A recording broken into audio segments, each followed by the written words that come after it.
사의를 표명하고 휴가에 들어갔던 신현수 민정수석이 오늘은 청와대에 출근하겠다는 뜻을 전한 것으로 알려집니다. 하지만 사의를 굽히고 다시 업무에 복귀할지는 아직 미지수입니다. 보다 더 소통을 하겠다는 그런 말씀을 드리겠습니다.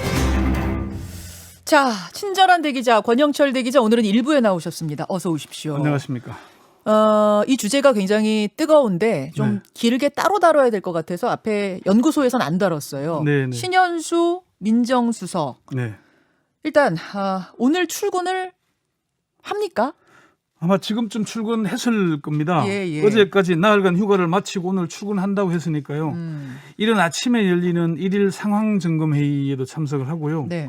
이어지는 문 대통령과 참모들의 티타임이 있는데 이 자리에도 아마 참석할 걸로 보이는데 회의도 나오고 티타임도 나오고 여기서 이제 입장을 표명하지 않을까 그렇게 관측은 하고 있습니다. 사표를 던지고 그러니까 사의 표명을 하고 휴가를 간 뒤에 지금 첫 출근 일단 네. 출근까지는 하는데 네. 사의를 고수할 것인지 네. 아니면 접고 복귀할 것인지 이제 이게 핵심인 거죠. 어제 밤까지 취재하기로는 사의를 번복할 가능성이 낮다고 들었습니다. 다른 뭐 신수석과 가까운 사람들도 아마 복귀하기 어려울 거다 그런 얘기들을 많이 했는데 그렇지만 민주당 김종민 최고위원은 주말 사이에 적극적으로 설득한다고 했으니까 아침에 상황을 좀 봐야 한다라고 여지를 남겼고요.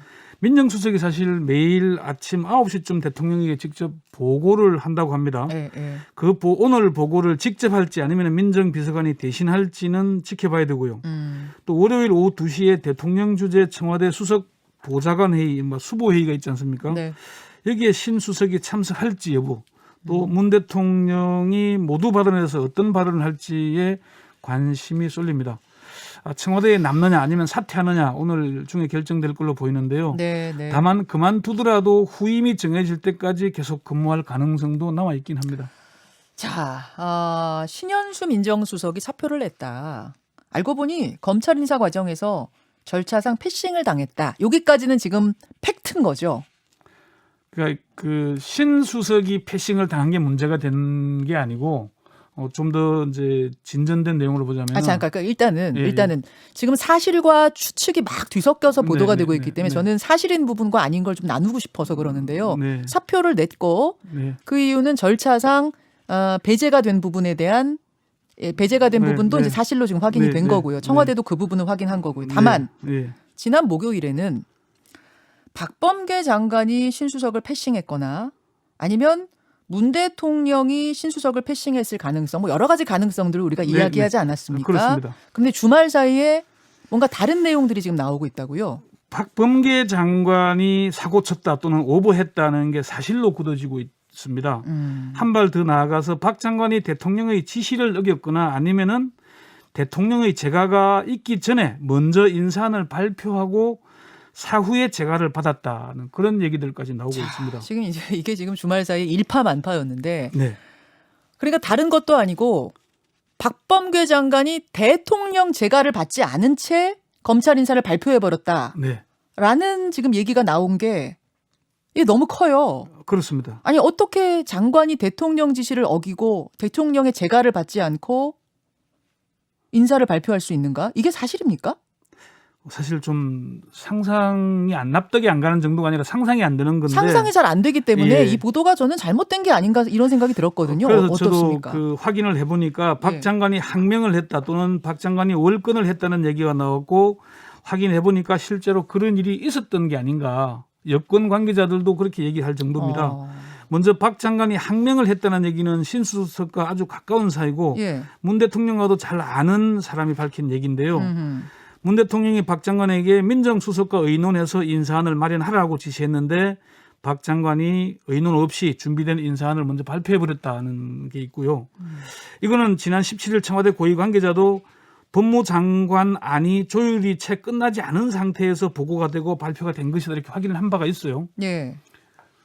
이게 이제 또 대통령이 그럼 지시가 있었느냐는 문제가 있는데 대통령이 검사장 인사에서 검찰의 입장을 배려하라고 지시했다는 그런 얘기가 있습니다. 검찰의 입장을 배려하라는 지시가 있었다. 네, 검찰의 입장 배려는 이성윤 서울중앙지검장의 교체 문제는 아니고요. 윤석열 총장도 이성윤 지검장이 유임하는 데 대해서는 받아들이는 입장이었다고 합니다. 네네. 윤 총장도 사실 서울중앙지검장 2년 했잖아요. 음흠. 따라서 대통령이 검찰의 의견을 배려하라고 한 건 대검 참모진의 일부 개편이었던 것으로 이렇게 알려지고 있습니다. 그럼 윤석열 총장의 참모면서 징계에 앞장섰던 인사들을 교체해달라 이런 뜻. 예. 그거는 배려하라. 그게 이종건 형사부장, 신성식 그렇죠. 반부패부장의 교체안 아니었을까 그렇게 네네. 추정을 합니다. 그렇죠. 네. 그런데 네. 지난 2월 7일 일요일이었어요. 네네. 검사장 인사안을 대통령에게 사전 보고하지 않고 그러니까 대통령 재가 없이 발표하고 추후에 재가를 받았다. 이렇게 되는 거예요? 제가 복수의 관계자들에게 그렇게 확인을 했는데요. 일요일 인사를 발표하고 결재는 사후에 받았다고 합니다. 사정당국 관계자에 따르면 인사는 발표 다음 날 결재가 올라왔다 이렇게 얘기를 하더라고요. 그 두 번째 박 장관이 월권을 했다는 게 바로 이 얘기를 하는 것입니다. 검사 인사는 법무장관이 제청하고 대통령이 임명하도록 돼 있죠. 네. 근데 대통령이 재가를 받지 않고 발령을 먼저 하는 건 월권이고 위법이라고 얘기를 합니다. 신수석을 잘 아는 한 중견 법조인은 검사장 인사안을 사후 재가를 받았다는 건 대통령 결재 나기 전에 발표를 했다는 거다. 인사권자가 결재하지도 않았는데 인사 내용이 발표가 됐다는 건 대통령의 인사권을 침해한 것이다. 이렇게 얘기를 사실 했습니다. 이렇게 되면은 뭐 민정수석을 패싱했느냐 마냐 이 문제하고는 아주 차원이 달라지는 거잖아요. 그렇습니다. 네. 아주 차원이 달라지는 거거든요. 네. 그래서 신수석이 박범계 장관에 대해 직무 감찰을 해야 된다는 말까지 했다는 겁니까? 그렇습니다. 신수석 입장에서는 인사권자는 대통령이고 장관은 제청권자인데 제청을 해야 될 장관이 제청을 한 게 아니라 발령을 했다. 이건 월권이고 위법이니까 감찰해야 한다. 이렇게 건의를 했다는 겁니다. 그래서 감찰을 건의했는데 그걸 대통령이 받아들이지 않았다는 얘기인가요? 예, 대통령은 이번에는 그냥 넘어가고 다음부터 잘해라 이렇게 정리했다는 거죠. 그러자 신수석이 그러면 제가 그만두겠습니다. 이렇게 사의를 표명했다는 거고요. 그러면 제가 이 감찰이 안 먹힌다면 제가 그만두겠습니다. 이렇게 순서가 됐다고요. 또 신수석을 잘 아는 또 다른 중견 법조인은 신수석이 이건 바로 잡아야 한다. 그래서 감찰을 하겠다고 하니까 문 대통령이 그냥 문제를 키우지 말자. 그냥 넘어가자고 해서 신수석이 그렇게는 못한다. 그렇다면 제가 사표를 내겠다. 이렇게 해서 그런 말을 하면서 지금 이번 일이 벌어졌다. 이렇게 얘기를 하긴 했습니다. 근데 이제 민주당에서는 사전이건 사후건 대통령이 제가 했으면 뭐 문제 없는 거 아니냐 이런 이야기들도 나오는 것 같던데요. 형식 논리로 보자면은 인사권자인 대통령의 재가 없이 발표하는 건 절차적으로 문제가 있죠. 검사장은 차관급 고위공직자 아닙니까? 네. 사전 재가 없이 발표한다는 게 사실 상상하기 어려운 일인데 예. 민주당 핵심 관계자는 사전 재가나 사후 재가나 그런 건 실무급 공무원들 사이의 문제다. 사후 결재라도 대통령이 문제 안 삼으면 문제가 안 되는 것이고 문제를 삼으면 문제가 되는 것이다. 그건 대통령에게 달린 문제다. 대통령과 장관의 관계를 볼 때 사전 재가나 사후 재가냐는 문제가 없다고 본다. 이렇게 얘기를 하더라고요. 그래요. 근데 예. 글쎄요, 모르겠습니다. 예, 이게 그렇습니다. 좀. 어쨌든 이게 지금 겉으로 보기에는 대통령을 패싱한 걸로 보이거든요. 패싱이라는 용어가 적절한지는 모르겠지만은 여당 내부에서도 문제가 있는 행동이라는 데는 공감하는 기류가 있습니다. 여당의 한 핵심 당직자는 문제의 핵심은 절차를 지켰느냐는 것보다는 정치적 책임을 다했느냐에 있다. 장관은 대통령과의 관계에서 정치적 책임을 다해야 한다. 대통령 비서와의 관계도 마찬가지다. 네. 대통령과 관계를 맺는 것에 준해서 비서들과 충분히 소통했느냐. 이게 정치적 책임 소재의 핵심이고 그 점에서 잘했느냐 잘못했느냐를 따져야 한다. 이렇게 얘기를 했습니다. 그 점에서 그런 점에서 박 장관과 신수석의 관계도 문제가 되는 거다. 정무적 소통이 충분했느냐 또는 소통이 성실하게 진행됐느냐. 그 점에서 신수석이 문제를 제기한 것 아니겠나 이렇게 얘기를 했어요. 네. 일각에서는 비서가 어쩌고 이런 말들이 계속 나오잖아요. 네. 비서관이나 수석 비서관은 대통령을 대리해서 일하는 사람들입니다. 비서 패싱이 결국 대통령을 패싱한 거라면은 그냥 있을 수는 없는 일 아니겠습니까? 근데 이제 박 장관이 그 점에 있어서는 소통이 부족했다라고 인정을 했잖아요. 박 장관은 신현수 민정수석께서 사의를 표시한 것에 대해서는 참으로 제 마음이 아픕니다. 보다 더 소통을 하겠다는 그런 말씀을 드리겠습니다라고 말했습니다. 네. 또 중간 간부급 인사 관련해서는 충분히 소통하고 있습니다. 이렇게 말을 했거든요. 네네. 소통이 부족했다고 직접적으로 표현하진 않았지만은 보다 더 소통을 하겠다는 말은 소통이 부족했다는 걸 인정하는 걸로 받아들여도 되겠죠. 뭐 그렇게 해석을 하는 겁니다. 박 장관이 자신은 제청권자고 대통령은 인사권자라고 얘기했는데 그거는 무슨 의미로 받아들이면 됩니까? 법에 규정된 거니까 원론적인 표현일 수도 있습니다. 박 장관의 말 한번 들어보시죠. 아시다시피 법률상으로는 대통령께서 인사권자시고 법무부 장관은 제청권자입니다. 거기에 검찰총장의 의견을 듣도록 되어 있습니다. 그렇지만 듣기에 따라서는 신현수 민정수석의 문제 제기를 평가절하한 의미로 받아들여지기도 합니다. 비록 법률상이라는 용어를 들었지만은 대통령은 인사권자고 법무장관은 제청권자이며 검찰총장의 의견을 듣도록 되어 있다는 언급은 민정수석은 법에 없다는 그런 취지로 받아들일 수도 있는 문제거든요. 자, 그러면 네. 박범계 장관이 왜 그랬을까 이 부분인 건데요. 굳이 대통령 재가도 받기 전에 서둘러서 일요일에 발표한 이유는 뭔가 이거거든요. 정치권에서는 여러 가지 해석들이 나옵니다. 예. 하나는 민주당 실세들이 박 장관의 배후에 있는 것 아니냐는 건데요. 여당과 청와대 당청 관계에서 당이 주도하는 모양새가 아니냐 하는 겁니다.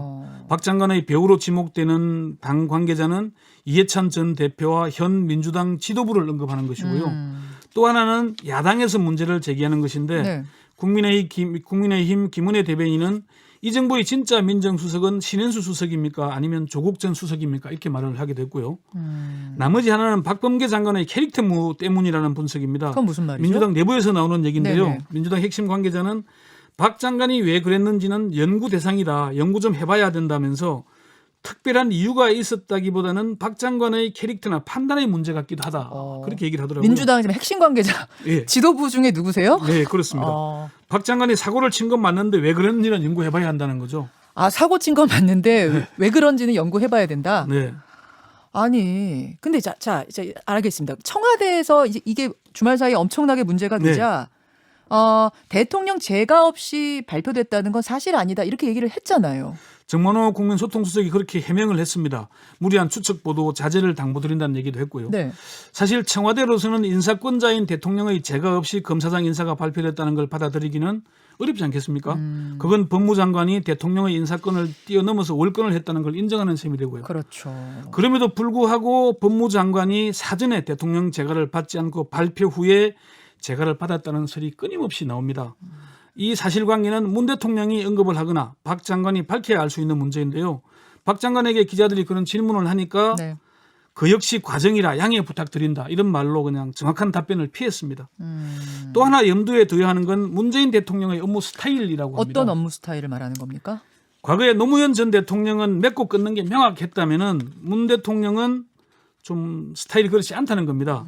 박 장관이 어떤 식으로건 뭐 직접 보고를 했건 전화로 했건 제3자를 통했건 대통령에게 의견을 전달했는데 대통령은 명확하게 의사를 밝히지 않은 것을 박 장관이 지레짐작으로 앞서갔을 수도 있다는 그런 얘기들이 나오는 겁니다. 자, 신수석이 예.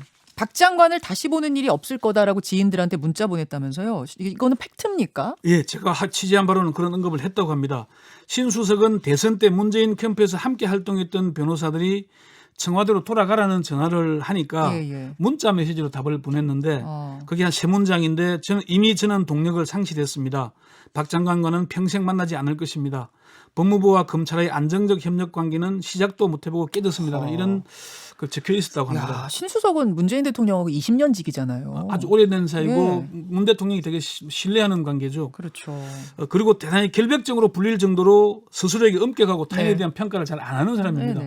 다들 법조인들이 이 얘기를 듣고 놀랐다는 얘기를 했습니다. 이거 청와대가 보고 과정을 좀 투명하게 공개를 하는 게 정리하고 가는 방법은 아닌가 싶은데 어떻습니까? 저도 그렇게 봅니다. 사실관계는 문 대통령과 박 장관만 아는 일 아니겠습니까? 예. 민정수석을 건너뛰고 대통령에게 직접 보고를 하고 인사안을 발표했는지 아니면은 민정 라인이 아닌 별도의 라인으로 구두 승인을 받았는지 또 발표한 이후에 청와대에 결단이 올라왔다고 하는데 그게 맞는지 확인하면 깔끔하게 해결될 문제입니다. 대통령이 사후 재가해도 문제가 없을 수는 있지만은 그게 대통령을 건너뛰어도 된다는 얘기는 아니잖아요. 그렇죠. 그런데 청와대는 대통령에게 보고되는 과정과 재가 과정은 통치행위로 봐야 한다. 청와대 내부의 의견 조율 절차와 재가 과정을 10분 단위로 모두 알려달라고 요구하는 건 무리라고 얘기했는데 청와대 보고 과정을 통치행위라고 하는 건 사실 좀 납득이 안 되는 겁니다. 그거는 권위주의 시대에 하던 얘기이기도 한데요. 어쨌건 이거는 좀 청와대가 제대로 밝히는 게 필요한 것 같습니다. 예, 청와대에 인터뷰 요청을 넣었습니다만 오늘 청와대 인터뷰는 성사되지 않았고요. 저희가 더 좀 요청을 해보도록 하겠습니다. 수고하셨습니다. 네. 김현정의 뉴스쇼는 청취자 여러분의 참여로 이루어집니다. 트위터, 페이스북, 레인보우 게시판, 그리고 단문 50원, 장문 100원의 유료 문자 샵 1212, 우물정 1212 통해 참여하실 수 있습니다. 김현정의 뉴스쇼, 여러분과 함께 만듭니다.